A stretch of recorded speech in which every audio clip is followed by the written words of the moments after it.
Swastiastu. Halo pemirsa Bali TV, apa kabar Anda? Senang sekali kembali saya Putu Ayu Susanti dapat menjumpai Anda di program acara Harmoni Bali. Sebuah program acara yang menyajikan informasi-informasi kesehatan untuk Anda. Selama kurang lebih 1 jam ke depan, saya akan menemani Anda dan tentunya saya tidak sendiri tetapi bersama 2 orang narasumber kita. Untuk topik atau tema yang kita angkat pada sore hari ini adalah menyiapkan keluarga bahagia menuju tahun 2023. Secara ini adalah bulan Desember, detik-detik pergantian tahun di 2022 menuju 2023. Bagaimana kita menyiapkan sebuah keluarga yang bahagia? Bagaimana kita preparation diri kita dan keluarga sehingga menjadikan sebuah keluarga itu adalah keluarga idaman dan menciptakan kebahagiaan dalam rumah tangga. Baik pemirsa, di sebelah kiri saya langsung saja kita sapa narasumber kita. Beliau adalah Profesor Dr. Luh Ketut Suryani, SPKJ Konsultan, spesialis kedokteran jiwa. Siapa yang tidak kenal beliau? Om Swastiastu, Prof. Om Swastiastu. Inggih, Punapi Gatra, Prof. Cik. Iya, terima kasih kedatangannya pada sore hari ini di acara Harmoni Bali. Dan di sebelah beliau adalah Dr. Cokorda Bagus Jaya Lesmana, SPKJ Konsultan Mars. Beliau juga adalah selaku spesialis kedokteran jiwa. Om Swastiastu. Om Swastiastu, Dokter Ayu. Cok, bertemu kembali. Senang Apa sekali. kabar dokter? Baik, selalu. Baik ya. Ya pemirsa, itu dia narasumber-narasumber kita yang pada hari ini memeriahkan acara Harmoni Bali dan siap membagikan informasinya kepada Anda pemirsa Bali TV dimanapun Anda berada. Sekali lagi untuk topik kita adalah menyiapkan keluarga bahagia menuju tahun 2023. Ini yang pertama saya ke dokter Cok dulu dokter. Sebagai awal pertemuan kita dengan pemirsa Bali TV di segmen yang pertama ini, tema kita kan cukup menarik ya dokter ya, karena versi bahagia dari banyak orang tuh beda-beda ya dokter ya. Ada yang saya punya uang saya bahagia ya dok ya, atau saya punya banyak anak saya bahagia dok. Dengan tema kita seperti ini, menyiapkan keluarga bahagia tahun 2023, apa yang mau kita sampaikan kepada pemirsa Bali TV yang menyaksikan acara kita hari ini dok? Silahkan. Iya, jadi sudah hampir 3 tahun ya kita menjalani masa pandemi. Benar. Tentunya di penghujung tahun ini kita ingin menyiapkan sesuatu yang lebih baik untuk keluarga-keluarga yang ada yang baru membangun keluarga, ada yang bahkan ingin membangun keluarga. Bahkan tadi pagi kan kita lihat bagaimana royal wedding lah istilahnya disiarkan dari Solo, anak presiden yang siap untuk melanjutkan kepelaminan. Nah itu juga menjadi satu, boleh dikatakan contoh untuk kita melihat bagaimana sebuah keluarga itu disiapkan. Bukan suatu yang mudah untuk dilakukan, tetapi bukan suatu juga yang mustahil untuk dilaksanakan. Karena memang seperti Ayu katakan tadi, bahagia itu berbeda-beda. Bahagia terkadang mudah untuk dilakukan, tetapi juga sulit untuk kita laksanakan. Karena belakangan kita lihat begitu banyak tindak kekerasan juga yang terjadi, yang juga dimulai justru dari dalam keluarga. Tanpa kita sadari berdampak kepada anggota keluarga yang kita ajak bersama untuk membangun keluarga bahagia itu. Dan itu yang tentu kami ingin bahas untuk menyiapkan jangan sampai apa yang sudah kita lakukan di tahun 2022 itu yang kurang baik menjadi tambah tidak baik di 2023. Tapi bagaimana menjadi sesuatu yang lebih baik tentunya untuk keluarga-keluarga yang kita ajak bersama membangun masa depan ini. Baik, wah menarik nih tampaknya dokter ya. Kayaknya kalau yang seperti ini dibahas 1 jam kurang deh dokter ya. Baik dokter Cok, Prof, kita tahan dulu perbincangan kita karena pemirsa Bali TV kita nanti di segmen yang kedua akan kembali setelah jeda informasi berikut ini untuk Anda.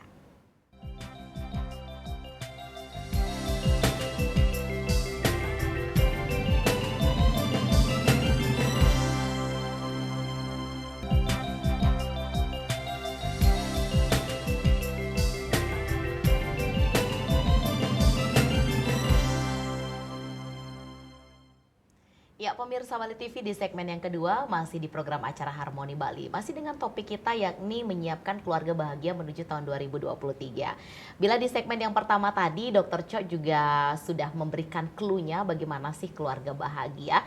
Kita akan langsung membahasnya lebih dalam pada segmen yang kedua. Sebelum nanti kita ke Prof. Suryani, kita ke Dr. Cok terlebih dahulu. Dokter, menyambung perbincangan kita tadi di segmen pertama, tolak ukur bahagia itu kan beda-beda ya dokternya. Nah, apa yang kita mau sampaikan hari ini juga kepada pemirsa Bali TV dok, karena sesuatu yang membuat bahagia itu sulit dilakukan, tetapi tidak ada yang mustahil kalau memang Betul. usaha kita memang benar ya dok ya untuk mencapai kebahagiaan itu. Silakan dokter. Ya, kadang bahagia itu adalah sesuatu yang Bahagia itu sederhana dok. sederhana. Kok jadi lagu ya dok?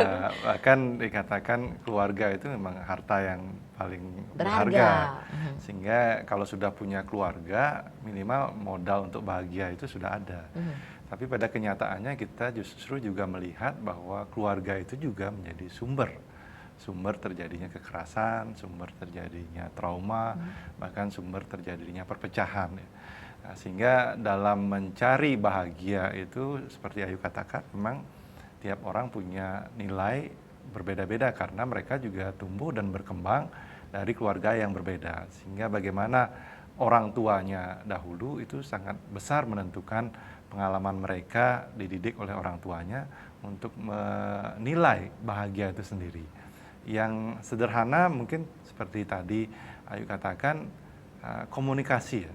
Komunikasi menjadi satu hal yang esensial ketika kita ingin mencapai suatu istilahnya keluarga bahagia. Apabila tidak ada komunikasi dalam keluarga, itu sering membuat keluarga itu justru di dalam merasa tidak nyaman. Akhirnya banyak yang pergi meninggalkan yang namanya rumah, ya, tempat di mana mereka harusnya bertemu, bercengkrama, menyelesaikan permasalahan, atau mengeluarkan ide-ide kreatif sehingga kebersamaan sebagai satu keluarga itu betul-betul bisa dirasakan. Tapi dengan tidak adanya komunikasi, bahkan sekarang harusnya ya dengan zaman yang super canggih, ya, sudah canggih, teknologi sangat membantu, pada kenyataannya justru mendekatkan yang jauh, menjauhkan yang dekat. Nah, itu menjadi tantangan tersendiri saya rasa untuk keluarga sekarang. Berbeda mungkin di zamannya Prof ya dahulu. Zamannya Prof tidak ada tantangan dengan gadget yang sekarang selalu digenggam. Kalau dulu yang digenggam itu pasangannya, tangan pasangannya yang digenggam, tangan anaknya yang digenggam. Sekarang tangan anaknya kemana-mana ya, dari gadgetnya sekarang yang semua. digenggam gadgetnya. Nah, itu tentu terjadi perubahan yang harusnya juga kita sikapi agar tidak nanti dari tahun 2023 itu kita justru membuat hal yang sudah menjadi tantangan di depan mata itu kita abaikan, akhirnya angka perceraian semakin meningkat, angka kekerasan semakin meningkat, angka kriminal pun meningkat, diawali dari keluarga yang tidak memahami komunikasi ini. Jadi saya rasa juga Prof perlu berbagi karena kita generasi muda ini akan banyak belajar dari generasi sebelumnya. Nah, tidak bisa kita sebagai kawanan ya manusia itu tidak bisa lepas dari apa yang sudah menjadi rekam jejak sebelumnya. Tidak bisa kita hanya melihat ke depan, tapi tidak pernah ada pelajaran sebelumnya, itu jadi tersesat. Makanya kan selalu dibilang jangan malu bertanya, nanti sesat di jalan. Nah, bertanya pada siapa? Tentu pada generasi yang sebelumnya. Nah, ini tentu Prof perlu berbagi ya, bagaimana komunikasi yang baik. Nah, kalau kita taunya komunikasi dengan dua jempol ini. Benar. Kalau sekarang jempolmu harimaumu begitu ya dok ya. Nggak ada yang mengatakan sekarang mulutmu harimaumu. Udah beda banget zaman sekarang ya dok ya. Sehingga negara pun akhirnya merasa perlu turut campur. Yang dulu kalau keluarga ya urusan sendiri, keluarga itu sendiri. Tetapi sekarang justru undang-undang sangat-sangat ingin mengatur keluarga itu agar jangan sampai terjadi kehancuran. Meskipun pada prakteknya mungkin nanti akan terjadi justru sebaliknya. Karena campur tangan yang begitu kuat dari negara justru membuat mungkin terjadi pertentangan ya dari keluarga yang merasa ini adalah bagian dari kebebasan kami, bagian dari kreativitas kami untuk membangun suatu keluarga. Nah, itu saya rasa akan jadi tantangan ke depannya di tahun 2023 ketika kita ingin menghantarkan atau membawa atau membentuk keluarga bahagia itu justru banyak aspek yang harus kita perhatikan. Tidak bisa lagi kita hanya melihat unsur pasangan saja atau anak yang ada di dalam keluarga, tetapi juga kita harus melihat aturan yang ada yang dibuat oleh negara untuk kita jangan sampai rambu-rambu yang sudah dibuat ini justru boleh katakan menghancurkan kita tanpa kita sadari. Ya, jadi saya rasa ini perlu kita bahas ya bersama selain hal sederhana tadi, bahagia itu sederhana. Bahagia itu sederhana, bener ya dok. Kalau mau disederhanakan sederhana banget. Iya. Tapi kalau mau dibuat ribet juga bisa ribet ya dokter ya, bahagia itu. Ya pemirsa, kalau tadi kita sudah cukup banyak berbincang dengan dokter Cho. Nah sekarang kita langsung ke Prof. Suryani. Siapa yang tidak kenal beliau ya? Jadi kalau saya sendiri bahagia sekali bisa mendampingi beliau pada malam hari ini, pada sore hari ini di studio kita.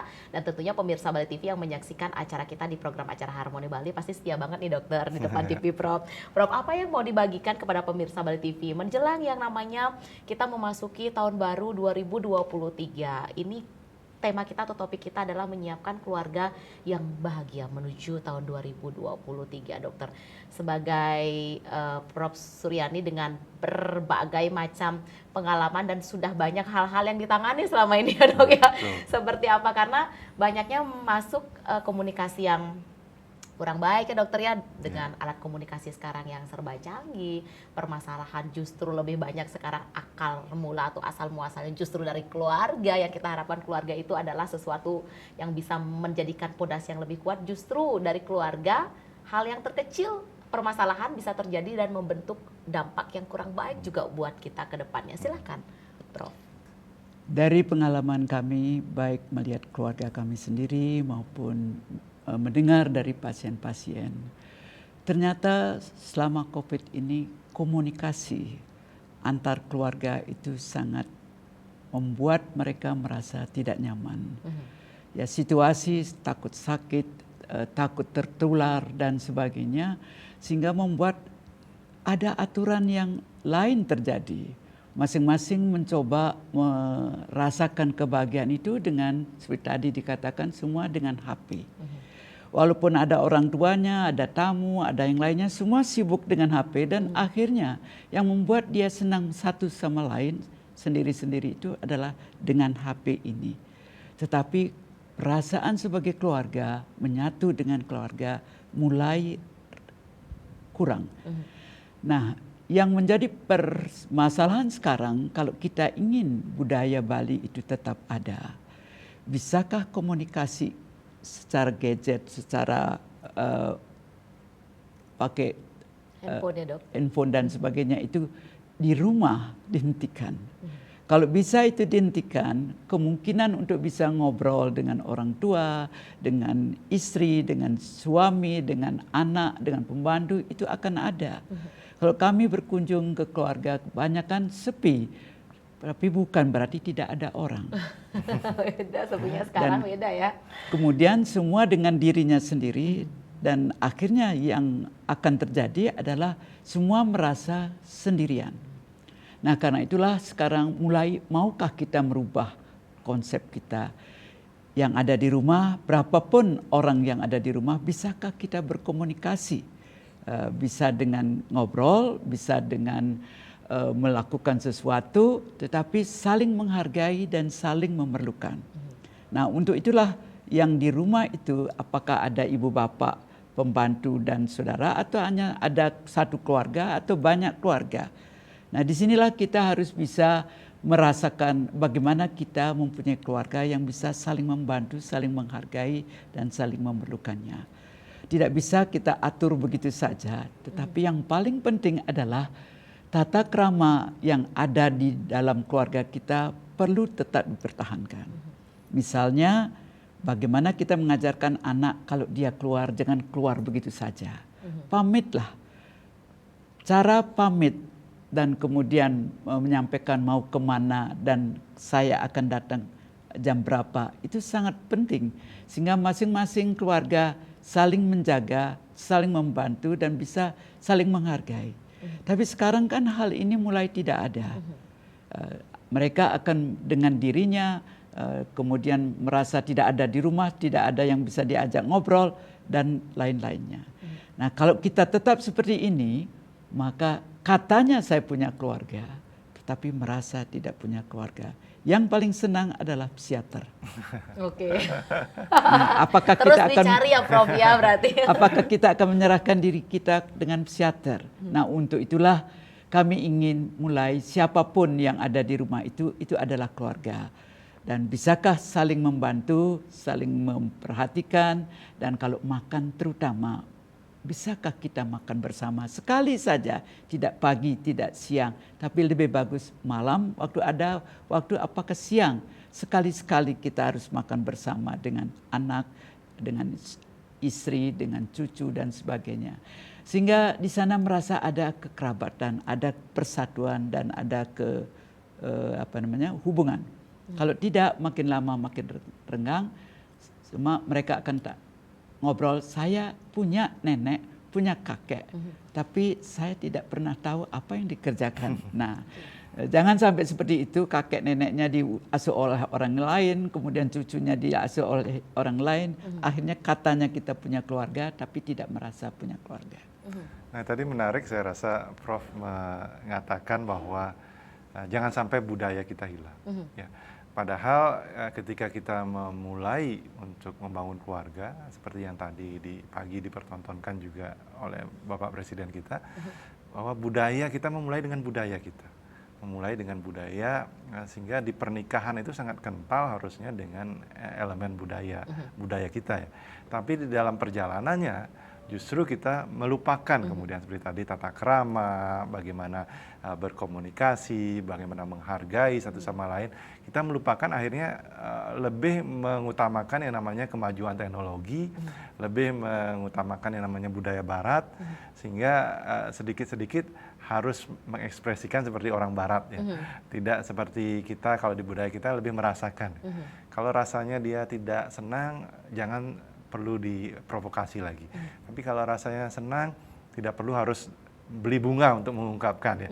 Tapi cukup dirasakan. Nah, itu yang saya rasa juga perlu ada di antar pasangan. Pertama, untuk jangan sampai kemudian ketika kita membangun keluarga kemudian disibukkan oleh yang namanya tuntutan ekonomi, tuntutan pekerjaan, tuntutan karir, akhirnya kita tidak ada waktu untuk merasakan pasangan kita, tidak ada waktu untuk merasakan kalau nanti sudah punya anak, tidak ada waktu untuk merasakan namanya sebagai keluarga. Sehingga nanti permasalahannya adalah waktu tidak ada dan juga ekonomi memperberat. Ya, ketika kita sibuk dengan ekonomi, seolah-olah semua yang akan memberikan kebahagiaan buat kita adalah ekonomi, akhirnya kita melupakan. Ya, melupakan waktu yang seperti tadi Prof harapkan, ada waktu untuk ngobrol bareng keluarga, ada waktu untuk ngobrol dengan anak, makan bersama, itu jadi kita abaikan, sibuk dengan waktu di luar, sibuk dengan mencari karir, mencari nafkah, sehingga anak kadang komplain. Kalau ngobrol sama rekan kerja bisa. Bisa, benar. Makan bareng dengan rekan kerja bisa. Tapi dengan anaknya... Pikir dulu ya dok, ada waktu nggak dok ya? Benar. Nah itu saya rasa juga perlu kita kembalikan. Karena saya ingat Prof selalu mengatakan kalau di Bali itu waktu adalah hubungan baik. Kalau di Barat, ya waktu adalah uang. Sehingga mereka berpacu dengan waktu untuk mencari materi.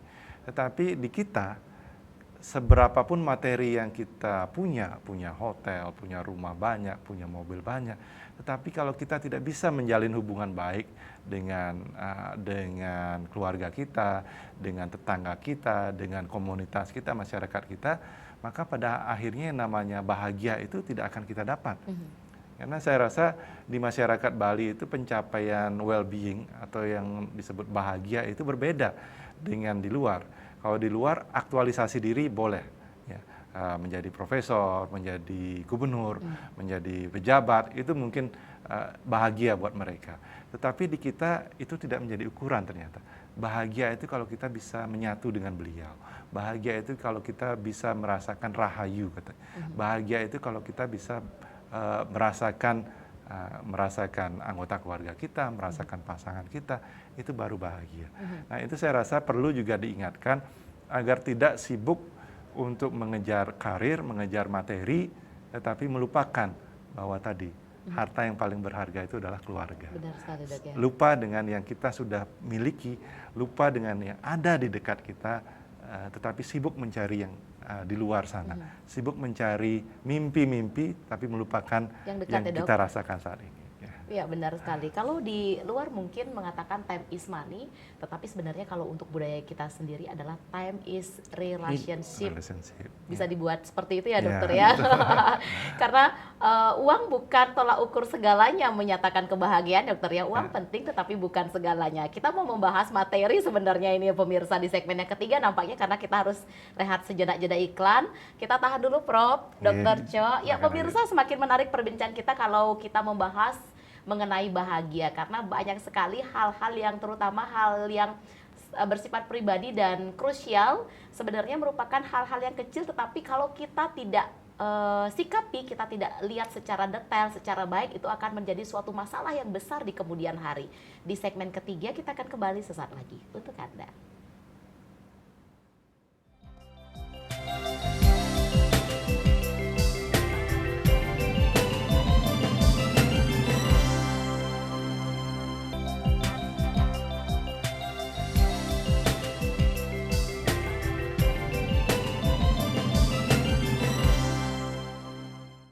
Ya, pemirsa masih di program acara Harmoni Bali di segmen yang ketiga. Masih bersama Prof. Suryani, masih bersama Dr. Chok juga. Untuk topik kita adalah bagaimana menyiapkan keluarga bahagia menuju tahun 2023. Ya, kita ngobrol dengan Dr. Chok dulu sebelum nanti ke Prof. Suryani. Dokter, kalau kita tadi di segmen yang kedua cukup banyak membahas bagaimana bahagia itu, tetapi tidak menutup kemungkinan juga dokter.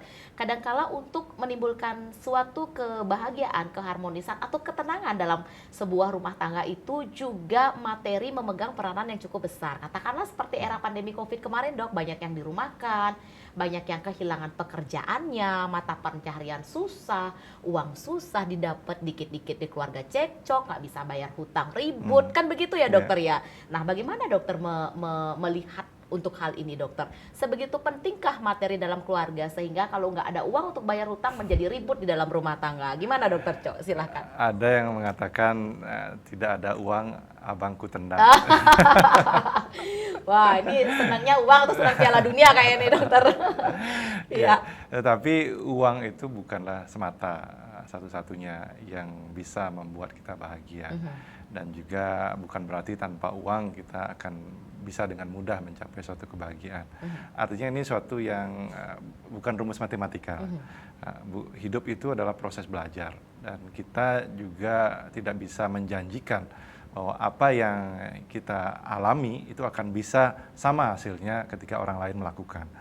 Sehingga kalau ingin berproses tentu mau belajar dari pengalaman, mau belajar dari apa yang dihadapi. Seperti tadi Ayu katakan uang menjadi permasalahan. Nah kalau memang sulit mendapatkan uang, bagaimana mengatur kemudian kebutuhan, bagaimana mengatur kemudian pengeluaran. Karena kan kalau uang tidak masalah ya tidak apa-apa, mau beli apa, maunya apa bisa didapat. Tapi ketika uang itu menjadi suatu yang sulit untuk didapat, tentu kebutuhan dan keinginan itu harus diatur. Karena saya rasa semua orang ingin ini, ingin itu, tetapi lupa apakah itu memang betul-betul menjadi kebutuhan. Apakah kalau tidak dia mendapatkan barang itu dia akan mati dengan tidak mendapatkan hal tersebut. Nah itu ekstrimnya harus juga ditanamkan ketika kita ingin mengencangkan utamanya dalam hal pengeluaran. Tetapi juga harus dipahami kalau tidak kita menjadikan ekonomi juga suatu yang merangsang kita untuk berusaha, maka akhirnya tidak ada keinginan untuk mencari sesuatu yang lebih. Akhirnya ya sekedar menikmati apa adanya dan itu menjadi kebahagiaan tentu buat orang tersebut. Contohnya kalau kita lihat Bapak Gubernur kita kan sibuk ya, setiap hari ngurusin ini itu. Mungkin beliau akan bertanya, kapan saya ada waktu untuk menikmati diri? Ketika melihat jam 9 atau jam 10, seorang pekerja, buruh yang kemarin sudah dapat bayaran, jam 9, jam 10 sudah bisa duduk di warung, naikkan kaki, sambil merokok, sambil minum kopi. Nah, itu bahagianya buat buruh itu luar biasa. Jam 9, jam 10 sudah bisa duduk santai di warung angkat kaki. Sementara gubernur kita masih sibuk kerja. Kita juga yang jadi dokter, jadi tenaga profesional, jam 7 sudah harus cek clock, harus bekerja dan sebagainya. Belum bisa. Dan tidak menutup kemungkinan ditelepon pada jam-jam istirahat juga ya dokter ya, untuk on call. Sehingga yang namanya bahagia itu menjadi sesuatu yang subjektif, jadi sesuatu yang relatif. Kebutuhan juga demikian. Apakah semua harus bernilai tinggi? Belum tentu. Bahkan yang sederhana mungkin kalau mereka bisa melihat fungsinya, itu sudah tidak harus menilai dari harga, ya. Yang penting fungsinya. Misalnya mobil, ya. Mobil mungkin buat orang harus baru, tapi buat sebagian orang yang penting bisa mengantarkan saya sampai ke tempat tujuan, mau baru, mau second hand, mau tahun yang lama, yang penting fungsinya. Itu sudah membuat dia bahagia. Sehingga beda-beda saya rasa kebutuhan atau bahkan yang namanya nilai materi dari setiap keluarga. Nah sekarang kembali kepada diri kita, kembali kepada keluarga kita. Settingnya mau seperti apa, limitnya mau seberapa. Nah itu yang perlu juga didiskusikan. Kalau kita bicara keluarga, harus ada waktu, harus ada ruang untuk mendiskusikan kemampuan kita berapa, kebutuhan kita berapa, dan setiap anggota keluarga punya peran untuk menentukan, untuk membicarakan hal tersebut agar tidak menjadi keputusan one man show. Meskipun ada satu kepala keluarga, tetapi anggota keluarga itu juga punya peran. Anggota keluarga itu juga menentukan ke arah mana nanti keluarga ini.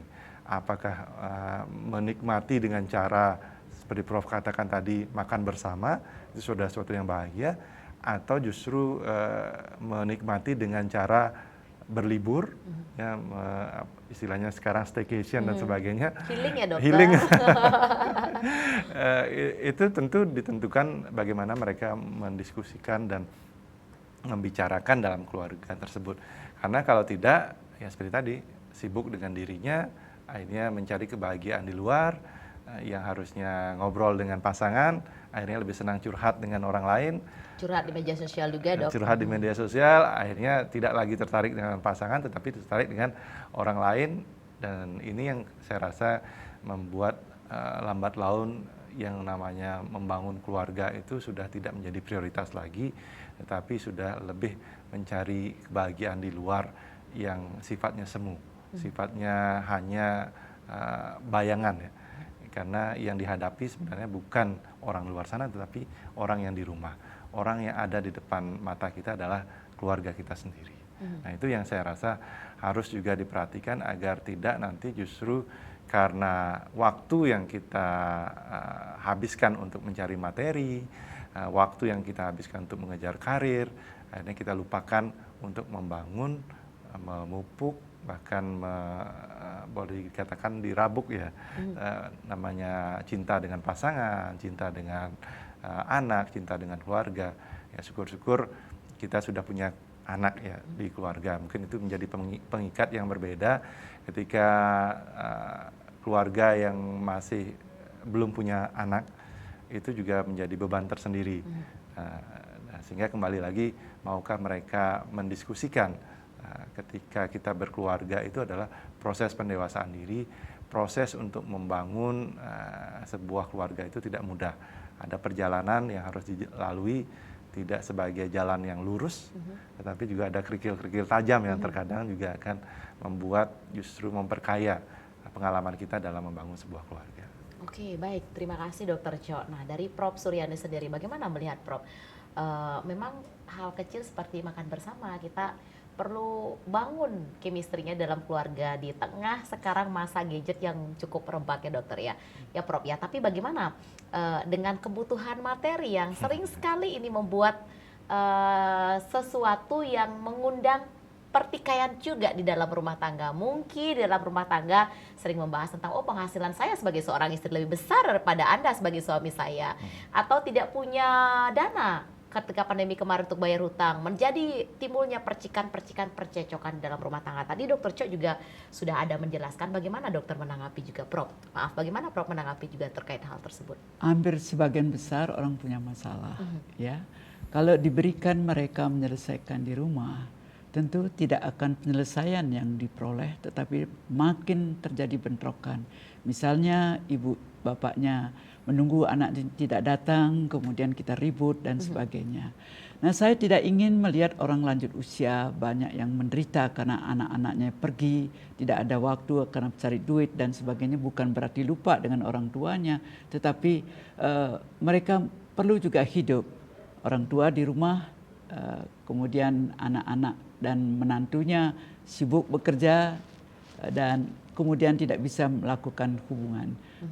Nah, kami ingin membuat mereka, walaupun demikian, bisa mereka temukan tidak selalu harus di rumah. Dengan mereka merasa nyaman, pulang ke rumah, kumpul, bisa melakukan seperti yang tadi. Bisa ngobrol sama mantu dengan anak karena sudah beban lepas. Nah, caranya adalah kami mempunyai satu perkumpulan. Jadi banyak orang yang menderita, terganggu, tidak ada hubungan dengan anak, dengan istri dan lain-lainnya, ditinggalkan. Kami minta datang saja ke perkumpulan kami Kadarkum, bukan kadang-kadang bukan sadar hukum, tetapi kadang-kadang sadar, kadang-kadang kumat. Oke, saya baru sadar itu ya dok ya. Iya Prof. Oh, namanya Pak Prof? Kadarkum. Kadarkum. Oke. Ya, jadi mereka itu datang di sana, kami diajak senam, ada nari, nyanyi, teriak, kemudian mengekspresikan emosi. Mereka belajar dari mereka teman-temannya. Kok bisa? Nah, di sana mereka mendapatkan pemahaman bagaimana nanti itu dibawa di rumahnya. Jadi cara yang terbaik adalah mereka melepaskan dulu di tempat itu, tetapi mereka akan menjaga cucunya, mantunya, dan lain-lainnya seperti kehidupan orang Bali yang dahulu komunikasi ada. Karena sudah beban dikeluarkan. Nah, saya berterima kasih kepada Ibu Koster yang memberikan kami meminjam gedung Nari Geraha, bisa digunakan oleh kelompok Kadarkum ini setiap minggu jam 9 sampai jam 11. Oke, di sana hari mereka ini juga Prof ya? Hari ini juga ada kegiatan? Ini kan hari Minggu. Setiap hari Sabtu. Sabtu. Oke. Ya.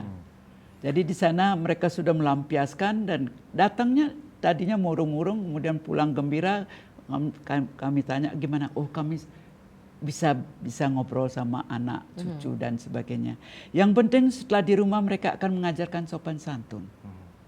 Banyak anak-anak pergi begitu saja, cucunya diberitahu tidak lagi, kamu kenapa tidak nyapa Nini? Nah, akhirnya nanti kalau kamu keluar pamit ya. Jadi bisa mereka menyampaikan dengan ngobrol, bercanda dan sebagainya. Nah, kalau dulu saya rasa di budaya Bali itu kebanjar ya Prof. Orang kalau ada permasalahan mereka mengekspresikannya di Banjar, bukan untuk curhat dan sebagainya, tapi mengekspresikan, sehingga ada istilah obrolan Bali Banjar dulu. Cuman sekarang Banjar-Banjar kita sudah berubah fungsi sepertinya. Cari duit aja. Tidak tempat untuk warganya menggunakan atau mengekspresikan permasalahan mereka, tetapi sekarang banyak digunakan untuk tempat parkir, tempat usaha, sehingga fungsi Banjar yang harusnya bisa memproteksi warganya tidak sampai melakukan tindak kekerasan di rumah, itu saya rasa mulai berkurang dan bergeser ya, bergeser dan tidak pada tempatnya kembali seperti yang dulu ya Prof ya. Ya. Dan sekarang setelah kami membuat seperti ini, tidak ada lagi yang memakai baju buram-buram begitu. Kebanyakan mereka karena melihat yang lainnya kok dengan warna cerah dia bisa gembira. Itu pengaruh juga ya Prof? Sangat-sangat besar. Ya, jadi kalau kita sudah pakai baju yang gelap, ya tentu akan muka kita juga seperti itu. Dan mereka melihat dari temannya, kenapa sih dia bisa menari, menyanyi dan sebagainya. Itu pun membuat terangsang. Dan sampai di rumah dia kan sudah bebas dari beban. Nah, kalau bisa di beberapa tempat di Banjar-Banjar yang ada atau di tempat-tempat pertemuan yang bisa dipakai seperti ini, lanjut usia atau anak-anak muda berkumpul sekali-sekali, tidak hanya berkumpul tapi mendapatkan ilmu dari pertemuan itu, sehingga di rumah mereka membuat pertemuan yang saling mencintai, saling menghargai karena dapat masukan dari teman-temannya. Sebab kalau kita nasihati pasti tidak mau. Oke, outputnya ternyata sangat ini ya, luar biasa sekali ya pertemuan ini. Ya dokter, kita masih ada satu segmen, Dokter Cho, Prof, kita tahan dulu ya. Segmen yang terakhir pemirsa Bali TV, menarik sekali perbincangan kita, semakin menarik seperti saya sampaikan tadi, serasa 1 jam nampaknya kurang. Tapi kita masih punya satu segmen. Di segmen yang terakhir kami akan kembali sesaat lagi untuk Anda.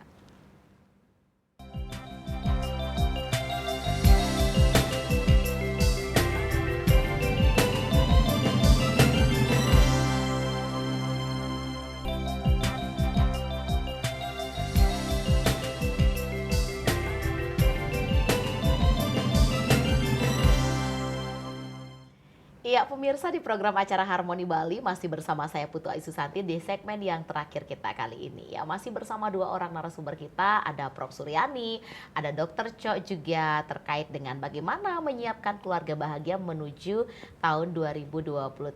Tadi di segmen yang sebelumnya, segmen yang ketiga, Prof. Suryani juga sempat bercerita bagaimana beliau mempunyai kegiatan bersama beberapa orang yang ikut join di dalam kegiatan itu. Dokter, ternyata Dr. Cho dan Prof. Suryani ternyata hal bertemu dengan orang-orang yang dirasa memiliki problem atau permasalahan yang sama. Mereka bisa ngobrol, mereka bisa curhat, merasa punya teman, merasa diperhatikan. Itu ngefek banget untuk menimbulkan kebahagiaan ketika mereka balik lagi ke rumah masing-masing ya, Prof. Ya. Jadi dengan dia bisa menyampaikan perasaannya dan kemudian ada yang mendengar, kemudian diskusi, itu akan berefek sangat besar. Sampai di rumah mereka mulai mempraktekkannya dengan keluarganya, dengan suaminya, dengan istrinya, atau dengan menantu dan sebagainya. Jadi kalau bisa di beberapa tempat ada seperti ini, tentu tidak selalu mereka harus datang ke psikiater atau ke psikolog, tetapi bisa dengan mendengar atau mendapat masukan dari teman-temannya atau mempraktekkan waktu itu, dia bisa menari, menyanyi, mengeluarkan semua kemampuannya, tidak ada yang mengejek. Tentu di rumah pun dia akan berani mencoba melakukan itu. Sehingga di rumah dia merasa nyaman, bahagia, bisa membantu menantunya atau anaknya untuk ngurus cucunya, atau cucunya bisa belajar dari neneknya untuk bagaimana cara ngomong yang bagus dan sebagainya. Iya, ternyata sampai di rumah bisa menjadi sesuatu hal yang bisa ditauladan oleh cucu-cucunya ketika nenek kakeknya sudah pulang kembali ke rumah dengan happy ya, Prof. Ya. Iya, luar biasa sekali. Nah, kita ke Dokter Cok kembali. Dokter, ini berhubungan dengan tahun baru 2023 nanti. Ketika kita sudah mengakhiri 2022, kita ingin apapun itu, termasuk membentuk kebahagiaan dalam rumah tangga atau dalam sebuah keluarga, kita ingin di awal tahun memberikan sesuatu yang baru, sesuatu yang lebih baik dari tahun-tahun sebelumnya. Apapun kita harapkan begitu ya, Dokter ya. Ya, kebahagiaan dalam rumah tangga, ekonomi, pekerjaan, biasanya orang mengharapkan seperti itu. Akhir tahun tutup buku, awal tahun kita buka lagi yang baru, kan gitu, Dokter ya. Gimana nih, Dokter, dengan masyarakat kita atau mungkin pemirsa Bali TV yang ada di rumah, barangkali ada bakal calon halal atau pengantin nih, Dokter, atau ada bahkan yang baru saja melangsungkan pernikahan seperti putra presiden kita ya yang sudah digelar. Nah, Dokter, apa yang dokter bisa berikan masukan atau bekal kepada beliau-beliau ini yang baru saja mengarungi bahtera rumah tangga atau bakal menuju halal? Silahkan, Dokter. Yang perlu diperhatikan adalah bahwa mereka harus memahami membangun keluarga itu bukanlah suatu yang sifatnya instan dan juga bukan suatu yang seperti dibayangkan. Mungkin karena kita waktu kecil kan selalu di Nina Bobo kan, saya rasa dengan cerita-cerita yang happy ending selalu. Ketika sudah menikah, ada pangeran yang menjemput kita. Kok nggak endingnya happy gitu ya, Dok? Makanya maka hidup itu akan bahagia, happily ever after. Tetapi lupa disisipkan bahwa hidup itu tidak semuanya seperti itu. Sehingga mereka jadi tidak siap terkadang untuk menghadapi yang namanya tantangan, yang menghadapi yang namanya kerikil-kerikil tadi, yang namanya harus membangun, memupuk, menjaga, itu lupa terkadang ketika sudah tanda tangan, ya sudah tanda tangan bahwa sah ini menikah, itu mereka lupakan. Kemudian sibuk dengan keseharian, dengan aktivitas sehari-hari masing-masing bahkan, dan melupakan bahwa mereka ini adalah pasangan yang sedang membangun keluarga, pasangan yang mencoba mendewasakan diri mereka dengan memiliki keluarga ini. Sehingga saya rasa perlu ada waktu kemudian untuk merenung, untuk juga merasakan pasangan, merasakan apa yang sudah dialami, apa yang sudah dilalui, dan mencoba untuk mencarikan solusi-solusi. Boleh mendapatkan referensi dari orang lain seperti Prof katakan tadi, mendengar cerita orang atau berdiskusi dengan orang lain, tapi pada akhirnya akan kembali kepada diri kita, karena kita yang akan menjalani, kita akan melakukan, dan di sana kita belajar apakah solusi yang kita ambil itu baik ataukah solusi yang kita ambil itu perlu diperbaiki. Nah, itu berpulang kepada diri kita, berpulang kepada pasangan kita juga. Dan jangan lupa bahwa kita menikah, kita mencoba untuk membangun keluarga itu adalah dari orang yang berbeda, dari pasangan yang berbeda, dari orang yang memiliki perbedaan. Mereka beda di bentuk dan dibesarkan oleh keluarga yang berbeda, mereka punya pengalaman yang berbeda. Jangan kemudian karena kita mengabaikan perbedaan itu, ya, kita menganggap bahwa pasangan kita harus sama dengan diri kita. Sehingga ketika ada perbedaan, kita justru menjatuhkan pasangan kita, justru menganggap bahwa sudah tidak cocok, sudah tidak bisa diperbaiki, sudah tidak bisa dirubah. Padahal kita memulai itu karena memang kita berbeda. Karena kita berbeda, kita mencoba menyatukan. Nah, ini yang sering dilupakan, sehingga kalau sudah bertengkar, yang muncul adalah yang jelek-jeleknya. Yang muncul adalah perbedaan itu, yang dijadikan senjata, dijadikan bahan untuk membuat akhirnya perpecahan itu semakin mudah, semakin keretakan itu semakin terasa. Padahal tujuannya adalah bagaimana menyatukan dua insan yang berbeda ini menjadi satu, menjadi keluarga, kemudian punya generasi penerus, dan tentunya bisa berkontribusi buat bangsa dan negara ini. Karena kalau tidak itu kita lakukan, maka akan seperti tadi saya sampaikan, angka perceraian meningkat. Nah, ya, karena sekarang kita tidak hanya membanding sama pasangan, sama tetangga, sama keluarga, tetapi kita membanding dengan seluruh isi dunia ini. Karena yang kita genggam adalah dunia. Sehingga kalau kita buka itu gadget kita, yang kita lihat bukan lagi orang di sebelah kita saja, yang kita lihat di belahan dunia sana. Nah, kita membandingkan itu sudah terlalu ekstrim sekarang. Sehingga butuh kebijaksanaan, butuh kehati-hatian. Jangan sampai apa yang kita anggap harusnya membantu kita justru merusak dan menghancurkan diri kita. Ya, itu yang saya rasa perlu ditanamkan buat pasangan yang ingin menikah atau baru menikah, ingin membangun keluarga. Bukan suatu hal yang mudah, tetapi ini adalah suatu proses yang harus dipahami dan dipelajari. Mesti harus banyak-banyak hal yang perlu dipelajari ya dokter ya. Mesti mencari role model yang perlu diteladani ya dokter ya. Tapi kadang-kadang kalau mereka mempunyai konflik di keluarga internalnya mereka, bercermin dari orang tuanya mereka yang tidak harmonis, bisa jadi nggak sih dok nular sama mereka nanti dok? Sangat besar, karena itu yang mereka lihat sehari-hari. Maka dari itu Prof kan tadi mencoba mengextend keluarga itu tidak hanya yang keluarga inti saja, tetapi orang di sekitar kita juga kita bisa jadikan keluarga yang juga bisa berkontribusi untuk kita, membantu kita mencarikan solusi. Seperti tadi kelompok-kelompok yang dibuat oleh Prof tadi. Iya, sangat membantu loh dokter ya, itu luar biasa. Namanya pun keren sekali. Oke, mudah-mudahan nggak sering kumat sih ya, mudah-mudahan ini terus baik terus. Ya pemirsa, namun sayang sekali waktu kita terbatas di acara Harmoni Bali. Ini udah menjelang detik-detik kita harus menutup acara. Apa yang mau disampaikan di penghujung acara pada hari ini? Mungkin diawali dengan Dr. Cok dulu, nanti diakhiri oleh Prof. Suryadi. Silakan dokter.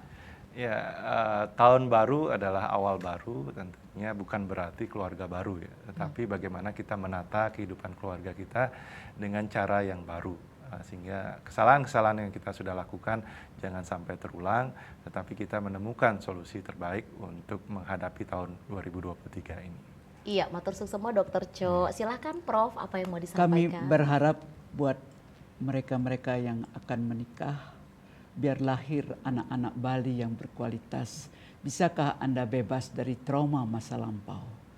Perbaiki dahulu sehingga akan lahir anak-anak yang spesial. Karena selama ini banyak mereka membawa beban masa lampau, sehingga dalam perkawinan akan terjadi keributan dan tidak membuat anak itu nyaman. 9 bulan dalam kandungan sampai 10 tahun pertama adalah masa untuk membuat anak itu menjadi anak spesial.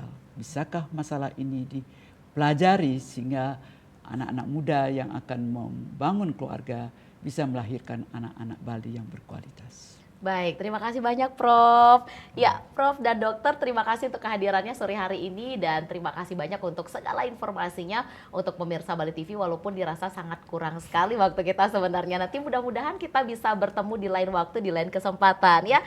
Dan pemirsa, mudah-mudahan apa yang kami sajikan pada sore hari ini di program acara Harmoni Bali dapat bermanfaat bagi Anda. Dan akhir kata, saya Putu Ayu Susanti mewakili seluruh kerabat kerja Harmoni Bali pamit undur diri. Selamat sore, selamat beristirahat dan sampai jumpa. Om Santi Santi Santi Om.